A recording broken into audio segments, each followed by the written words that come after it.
नमस्कार दोस्तों, आप देख रहे हैं IBPS गुरुजी। और जैसा कि आप सभी को पता है 31 दिसंबर, फिर 2 जनवरी, 4 जनवरी और 5 जनवरी 2021 को SBI PO 2020 का प्रिलिमिनरी एग्जामिनेशन होने वाला है। ये 4 दिनों SBI PO का प्रिलिमिनरी एग्जामिनेशन होने वाला है। तो मैं आपको इस वीडियो में बताने वाला हूँ best exam strategy to crack SBI PO preliminary 2020।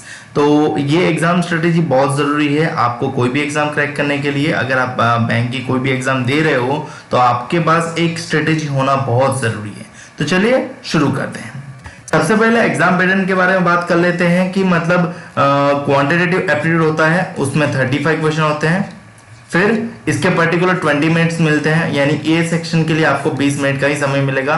फिर होता है रीजनिंग एबिलिटी, उसमें भी 35 क्वेश्चन होते हैं और 20 मिनट्स ही आपको मिलेगा पर्टिकुलर सेक्शन के लिए। और फिर होता है इंग्लिश लैंग्वेज और उसमें होते हैं 30 क्वेश्चन और आपको इसके लिए भी सेक्शनल टाइमिंग मिलेगा 20 मिनट। ओवरऑल 100 क्वेश्चन होंगे और 100 मार्क्स बनेंगे और आपको ओवरऑल टाइम मिलेगा 1 घंटे यानी 60 मिनट का। ठीक है, अब यहाँ पे खास बात तो नेगेटिव मार्किंग है। आप जो भी क्वेश्चन रॉन्ग करते हो यानी आप उस अटेम्प्ट करते हो और रॉन्ग आता है तो उसका नेगेटिव मार्किंग है 1/4। ठीक है, और यहाँ पे कोई सेक्शनल कट ऑफ नहीं है, यानी आपको क्वांटिटेटिव एप्टीट्यूड में मिनिमम मार्क्स लाना है या रीजनिंग एबिलिटी में मिनिमम मार्क्स लाना है या इंग्लिश लैंग्वेज में मिनिमम मार्क्स लाना है, ऐसा कुछ भी नहीं है। आपको ओवरऑल मेरिट में आना है, क्लियर करना है और जो मेरिट बने, कट ऑफ बने, उसमें क्वालिफाई करना है। ठीक है, सेक्शनल कट ऑफ नहीं है। चलिए अब क्वांटिटेटिव एप्टीट्यूड की बात करें। देखो सेक्शन का सीक्वेंस पहले से डिफाइंड नहीं होता, वो एग्जाम के टाइम पे ही डिसाइड होता है और SBI ही उसको सेट करता है कि कौन सा सेक्शन पहले थ्रो होगा। आपको ये मान के चलना है कि जो भी सेक्शन थ्रो हो पहले उसमें मेरा स्ट्रॉन्ग पॉइंट क्या है। जैसे कि अगर क्वांटिटेटिव एप्टीट्यूड की बात करें तो DI के क्वेश्चन आपको मिनिमम 15 क्वेश्चन यानी एवरेजली 15 क्वेश्चन मिल जाएंगे। पिछले टाइम पे हर शिफ्ट में 15 क्वेश्चन आए ही थे DI के। ठीक है, तो आप DI के 15 क्वेश्चन यानी 3 DI समझ के चलो, तो 3 में से आपकी 2 DI तो आसानी से बन ही जानी चाहिए। उसके बाद सीरीज के बारे में सोच लो, सीरीज 5 क्वेश्चन आ ही जाएंगे। ठीक है, उसके बाद क्वाड्रेटिक इक्वेशन के बारे में सोच लो, वो भी 5 क्वेश्चन आ ही जाएंगे। तो कुल मिला के यहाँ पे अगर आप कैलकुलेशन करोगे ना तो ये 25 क्वेश्चन तो बन ही गए। अब बाकी बचे 10 क्वेश्चन, तो कभी कभी एरिथमेटिक होता है 5 क्वेश्चन में और एरिथमेटिक ना हो तो आपके 1 लाइनर होंगे। 1 लाइनर यानी एरिथमेटिक वर्ड प्रॉब्लम। ठीक है, ये अप्रोक्सीमेशन की बात थी, सॉरी। तो वो हो जाएंगे 5 से 10 क्वेश्चन। ठीक है, तो कुल मिला के मैथ्स का सेक्शन इतना होगा। तो आपको ये पता होना चाहिए कि 1 लाइनर डेफिनेटली बहुत बड़ा कंसेप्ट है। ठीक है, उसके अलावा अगर आप देखोगे तो वो तो आसान ही है, DI, series, quadratic equation, approximation. तो ये सारे टॉपिक पे पहले फोकस करो, वो सारे टॉपिक के क्वेश्चन पहले सॉल्व करो और बाद में जाओ 1 लाइनर पे। ठीक है, 1 लाइनर सीधा शुरुआत मत करो। ठीक है, एक स्ट्रेटेजी होनी बहुत जरूरी है। अगर मान लो कि रीजनिंग का सेक्शन आ जाए तो रीजनिंग के सेक्शन में भी मतलब 20 मिनट्स का ड्यूरेशन रहेगा और आपको 35 क्वेश्चन फेस करने रहेंगे। ठीक है, तो आपको पता होगा सभी को कि आजकल पजल एंड सेटिंग अरेंजमेंट ही सबसे ज्यादा आते हैं। तो पजल एंड सेटिंग अरेंजमेंट मिलकर 20 क्वेश्चन हो जाते हैं, मतलब कुल मिला के 4 क्वेश्चन आ जाते हैं। 4, 2 पजल 2 सेटिंग या फिर मतलब रैंडमली जो भी कॉम्बिनेशन हो। तो आपको पजल एंड सेटिंग के लिए भी रेडी रहना है। बट कभी भी रीजनिंग सेक्शन की शुरुआत पजल एंड सेटिंग से मत करना। वो पजल एंड सेटिंग मिडल में रखना है। पहले 5 से 7 मिनट में चिल्लर क्वेश्चन बना देना, जैसे कि सिलॉग्स हो जाएगा, सिलॉग्स आएंगे 5 क्वेश्चन, इनइक्वालिटी आएंगे 5 क्वेश्चन। ठीक है, ये क्वेश्चन कभी कभी साथ में होता है, कभी कभी अल्टरनेट होते हैं, या तो सिलॉग्स आता है या तो इनइक्वालिटी आता है, दोनों साथ में आ जाए ये अच्छी बात है। बट नसीब उतना अच्छा होना भी चाहिए। ठीक है, और फिर अल्फाबेट बेस, वो 2 क्वेश्चन आते ही हैं। पिछले साल हर शिफ्ट में 2 क्वेश्चन अल्फाबेट बेस के थे। ठीक है, और बाकी बचे मिसलेनियस। मिसलेनियस मतलब 3 क्वेश्चन मिसलेनियस में चले जाएंगे या फिर 5 क्वेश्चन मिसलेनियस, मतलब बाकी बचे कोई भी चैप्टर में से, जैसे ब्लड रिलेशन हो गया, कोडिंग डिकोडिंग हो गया, डायरेक्शन सेंस हो गया, ऑर्डर एंड रैंकिंग हो गया। ठीक है, समझ में आ गई बात। तो रीजनिंग सेक्शन में शुरुआत कहां से करनी चाहिए, तो सिलॉग्स, इनइक्वालिटी, अल्फाबेट बेस, मिसलेनियस और फिर जाओ पजल एंड सेटिंग अरेंजमेंट में। अगर आपको सिलोग्स, इनइक्वालिटी और अल्फाबेट बेस यानी ये 12 क्वेश्चन लेने में 10 मिनट का समय लग जाता है तो फिर पजल एंड सेटिंग में चले जाओ, ठीक है। तो ये चीज़ भी आपको ध्यान रखनी है। उसके बाद आएगा इंग्लिश लैंग्वेज की बात करें। अब सेक्शन का थ्रोइंग कौन से सीक्वेंस में होगा वो पता नहीं होता। रीजनिंग आया तो आपको पता होना चाहिए कि पजल एंड सेटिंग छोड़ के बाकी सब कुछ पहले कर लो। मैथ्स आया तो series, quadratic equation, approximation, DI पहले कर लो, बाद में जाओ अरिथमेटिक पे। और इंग्लिश के 30 क्वेश्चन 20 मिनट्स का ड्यूरेशन रहेगा। अगर ये आया तो सबसे पहले रीडिंग कॉम्प्रिहेंशन को ही खत्म कर लो। ये 5 से 10 क्वेश्चन इसके बनते हैं, ठीक है। पिछले साल 10 नहीं आए थे, कोई भी 7 मार्क्स 8 मार्क्स में ही आए थे, तो 5 से 10 क्वेश्चन हम समझ सकते हैं कि वो वैसा हो सकता है। फिर एरर डिटेक्शन पक्का आना ही आना है 5 क्वेश्चन में। अगर आती है तो करना है, नहीं आती है तो मतलब कोशिश नहीं करनी है, क्योंकि एरर डिटेक्शन में सीधी सी बात है, अगर आपको ग्रामर आता है तो ही एरर डिटेक्शन कर पाओगे, ठीक है। उसके अलावा अगर आप देखोगे तो आपको देखने को मिलेगा cloze test. Cloze test 5 number में मिलता है। अब क्लोज टेस्ट काफी सारे शिफ्ट में होता है, काफी सारे शिफ्ट में नहीं होता, मतलब 50-50% जैसा रेशियो रहता है। उसके बाद फिलर्स की बात करें तो फिलर्स के 5 क्वेश्चन आ जाते हैं। और उसके बाद मिसलेनियस यानी phrase replacement, word spelling error, match the column, बाकी सारे क्वेश्चन आते हैं, ठीक है। तो 5, 10, 5, 15, 5, 20 तो 10 मार्क के क्वेश्चन बाकी सारे मिसलेनियस टॉपिक्स में आ जाते हैं। तो आपको सबसे पहले प्रायोरिटी इंग्लिश सेक्शन में भी रेडी रखनी है कि आपको रीडिंग कॉम्प्रिहेंशन पहले करना है, क्लोज टेस्ट पहले करना है, फिलर्स, फिर एरर डिटेक्शन पे जाना है। अगर एरर डिटेक्शन नहीं आता तो उस पर माथा नहीं मारना है, ठीक है। जो आता है वो पहले करो। तो ये चीज है। अब पिछले साल का एनालिसिस भी मैं बता दे रहा हूं कि यहाँ पे क्वांटिटेटिव एप्टीट्यूड जो है उसमें एवरेजली लोग 20 से 25 क्वेश्चन बना रहे थे। तो आपको इस साल भी मान के चलना है कि मुझे 25 प्लस तो जाना ही है, 25 प्लस क्वेश्चन आपको करना ही है, 25 प्लस क्वेश्चन, ठीक है।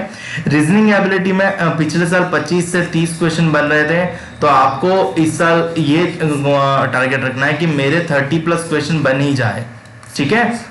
और इंग्लिश लैंग्वेज की बात करें तो इंग्लिश लैंग्वेज में भी 20 से 25 क्वेश्चन बन रहे थे, तो आपको भी इस साल 25 क्वेश्चन बना ही लोगे, ये टारगेट रखना है। तो ओवरऑल आपका टारगेट कितना होना चाहिए? 25, 25, 50 क्वेश्चन और प्लस 30 यानी 80 क्वेश्चन। तो आपको 80 प्लस क्वेश्चन का टारगेट रखना है कि आप ओवरऑल 80 प्लस क्वेश्चन को अटेम्प्ट करोगे। टोटल 100 क्वेश्चन है, 100 क्वेश्चन में से आपको हर सेक्शन में 20 मिनट्स मिलेगा, यानी टोटल मिलेगा 1 घंटा। 1 आवर में आप 80 प्लस क्वेश्चन अटेम्प्ट करोगे। देखो, अटेम्प्ट करना है इसका मतलब ये नहीं कि अंदर जाके तुक्के भी मार कर अटेम्प्ट करके आओ, तुक्के तो कभी मारने नहीं, ठीक है। आपको जो जितना आता है वो पहले करना है, जस्ट प्रायोरिटी ध्यान रखिए, क्योंकि मैथ्स में अगर 1 लीनियर लेने बैठ गए तो 1 लीनियर लेंथी हो जाते हैं, टाइम ज्यादा लग जाता है, तो आपके जो ये रोकड़े मार्क्स है ना वो आप मिस कर जाओगे।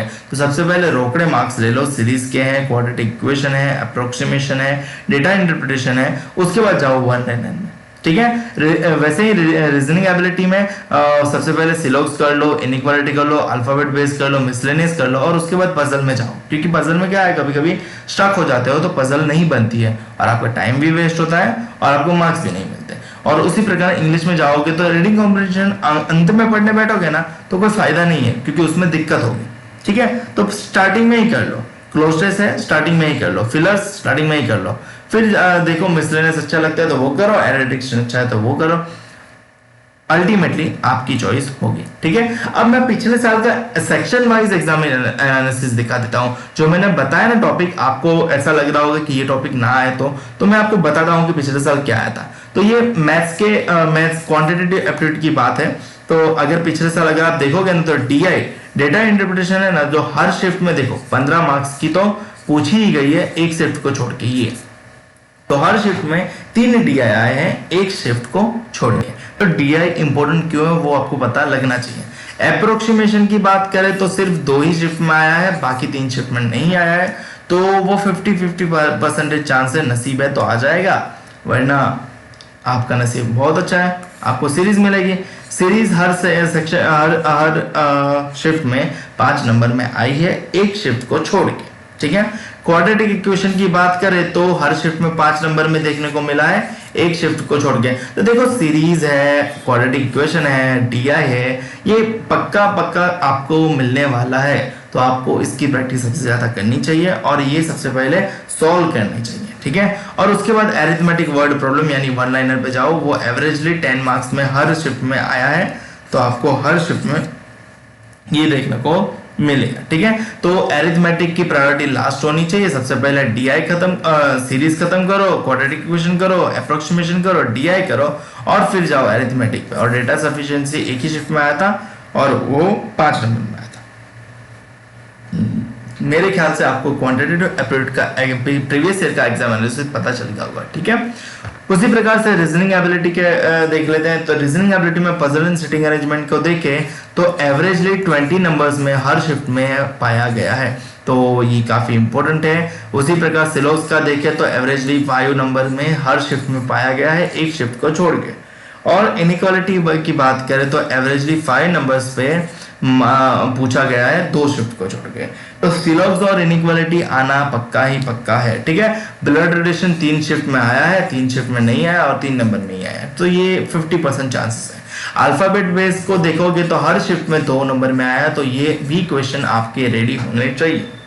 डायरेक्शन सेंस की बात करें तो 3 शिफ्ट में 3 नंबर में आया है एवरेजली, बाकी 3 शिफ्ट में नहीं आया है। कोडिंग डिकोडिंग 2 शिफ्ट में ही पूछा गया 5 नंबर में, और ऑर्डर एंड रैंकिंग 3 नंबर में ही पूछा गया है, ठीक है। तो ये ब्लड रिलेशन और ये इसको मिसलेनियस बोलेंगे। तो सबसे पहले सिलोक्स कर लो, इनइक्वालिटी कर लो, अल्फाबेट बेस्ड कर लो, उसके बाद पजल एंड सिटिंग पर जाओ और उसके बाद कुछ बचे तो ये कर लो। ओवरऑल आपको प्रीवियस ईयर का एग्जाम एनालिसिस से पता चल गया होगा कि आपको किस टॉपिक पे सबसे ज्यादा फोकस करना है, ठीक है। अब बढ़ते हैं इंग्लिश लैंग्वेज की ओर। इंग्लिश लैंग्वेज में 30 क्वेश्चन आते हैं, 30 मार्क्स होता है और 20 मिनट्स, ठीक है। तो रीडिंग कॉम्प्रिहेंशन की देखें तो वो 8 number, 10 number, 7 number, 8 number, 6 number, मतलब एवरेजली 8 नंबर में तो आया ही आया है, ठीक है। क्लोज टेस्ट की बात करें तो 2 शिफ्ट में आया है, बाकी 3 शिफ्ट में नहीं आया, तो 50% चांस है कि क्लोज टेस्ट आए, क्लोज टेस्ट आए। बट रीडिंग कॉम्प्रिहेंशन आना तो पक्का है, तो आपको उसकी तैयारी जम के करनी है, ठीक है। उसके बाद सेंटेंस रिप्लेसमेंट तो 2 शिफ्ट में आया था, फ्रेज रिप्लेसमेंट वो भी 2 ही शिफ्ट में आया था। तो ये मिसलेनियस हो गया कि मतलब कभी कभी आता है, कभी कभी नहीं आता, आपको उसकी प्रिपरेशन भी रेडी रखनी है। एरर डिटेक्शन देखो तो 7 mark, 5 mark, 12 mark, 7 mark, 5 mark हर शिफ्ट में देखा जाए तो एवरेजली 7 मार्क्स में पूछा गया है। तो एरर डिटेक्शन की भी प्रैक्टिस होनी चाहिए। अगर आपने नहीं की है एंड मोमेंट पे करने मत बैठा, और अगर नहीं आता तो एग्जाम में भी उसको छूने की जरूरत नहीं है, क्योंकि जो चीज नहीं आती वो नहीं करनी चाहिए, वो नेगेटिव मार्किंग आपको देगी, ठीक है। फिलर्स की बात करें तो फिलर्स 5 नंबर में, 5 नंबर में, 2 नंबर में, 5 नंबर में, एक शिफ्ट को छोड़ के सारे शिफ्ट में पूछा गया था। तो देखो सबसे पहले फोकस किस पर करना चाहिए, reading comprehension, cloze test, fillers. उसके बाद पैरा जंबल्स 5 नंबर में आया है सिर्फ 2 शिफ्ट में, मैच द कॉलम आया है सिर्फ 2 शिफ्ट में 5 नंबर में, और स्पेलिंग एरर अभी आया है 2 शिफ्ट में 5 नंबर में। तो सबसे पहले रीडिंग कॉम्प्रिहेंशन करो, फिर क्लोज टेस्ट करो, फिर फिलर्स करो, फिर इनमें से कुछ सिलेक्ट कर लो, एरर डिटेक्शन आता है तो वो ले लो और फिर इस पर जाओ, ठीक है। तो इस प्रकार से ये एनालिसिस रहा है। तो मैं प्रीवियस ईयर के आपको डीआई जो पूछे गए वो भी बता रहा हूँ। तो प्रीवियस ईयर जो है वो एक फर्स्ट शिफ्ट में पूछा गया था caselet DI, pie chart, bar chart and tabular DI, ठीक है। सेकंड शिफ्ट में caselet, tabular and line graph and pie chart, ठीक है। तो ये जो कंबाइन है ना वो थोड़ा लेंदी हो सकता है, तो सबसे पहले ये डीआई कर लो और फिर आगे बढ़ो। फिर नेक्स्ट शिफ्ट में bar graph, tabular DI, pie chart, tabular, caselet, pie chart, line chart, caselet, ठीक है। तो इस प्रकार से कुछ वेरिएशन में डीआई आते हैं। आपको इस प्रकार के डीआई की प्रैक्टिस करनी जरूरी रहती है। उसी प्रकार से जो पजल एंड सेटिंग्स पूछे गए वो भी बता रहा हूँ। तो ये आपके डिस्प्ले पे है, circular seating arrangement, line seating arrangement, month based, floor based, ठीक है। सेकंड शिफ्ट में देखें तो linear, day based, floor based, flat based, ठीक है। Circular, linear, linear, month based puzzle, square seating arrangement, linear, year based और box based, and linear, floor, circular, box based. तो इस प्रकार से पजल आते हैं। मुझे उम्मीद है कि आपको पूरा जानकारी मिल गई होगी कि किस प्रकार से स्ट्रेटेजी होनी चाहिए। स्ट्रेटेजी में 3 सेक्शन होते हैं, रीजनिंग, ये थोड़ा सा चिपक रहा है, रीजनिंग, फिर मैथ्स यानी क्वांट और इंग्लिश, ठीक है। सब में 35 क्वेश्चन, इंग्लिश को छोड़ के इंग्लिश में 30 क्वेश्चन, टोटल हो जाएंगे 100 क्वेश्चन, 100 मार्क्स और 1 घंटे का समय। सेक्शनल टाइमिंग कोई नहीं है। आपको ये ध्यान रखना है कि रीजनिंग मतलब जो भी सेक्शन पहले है आपको कौन सा टॉपिक सबसे पहले करना है। मुझे उम्मीद है कि आपको वीडियो अच्छा लगा होगा और एग्जाम स्ट्रेटेजी पसंद आई होगी। ऐसी और वीडियोस देखते रहने के लिए हमारे चैनल को सब्सक्राइब करना ना भूलें। और SBI PO प्रिलिमिनरी एग्जामिनेशन के लिए आप सभी को best of the luck, good luck. आप सभी का एग्जाम अच्छा जाए और आप सभी का सिलेक्शन हो जाए, ऐसी मेरी शुभकामनाएं। ठीक है, और अगर आपने मुझसे कोई सवाल पूछना है तो कमेंट सेक्शन में पूछ सकते हो, या तो फिर इंस्टाग्राम पे सबसे ज़्यादा मैं एक्टिव होता हूँ, तो आप इंस्टाग्राम पे मुझे फॉलो कर सकते हो और वहाँ पे भी मुझे मैसेज कर सकते हो। वीडियो अच्छा लगे तो लाइक कर देना, शेयर कर देना, और चैनल को सब्सक्राइब नहीं किया तो चैनल को सब्सक्राइब भी कर देना। मिलते हैं नेक्स्ट वीडियो में। धन्यवाद।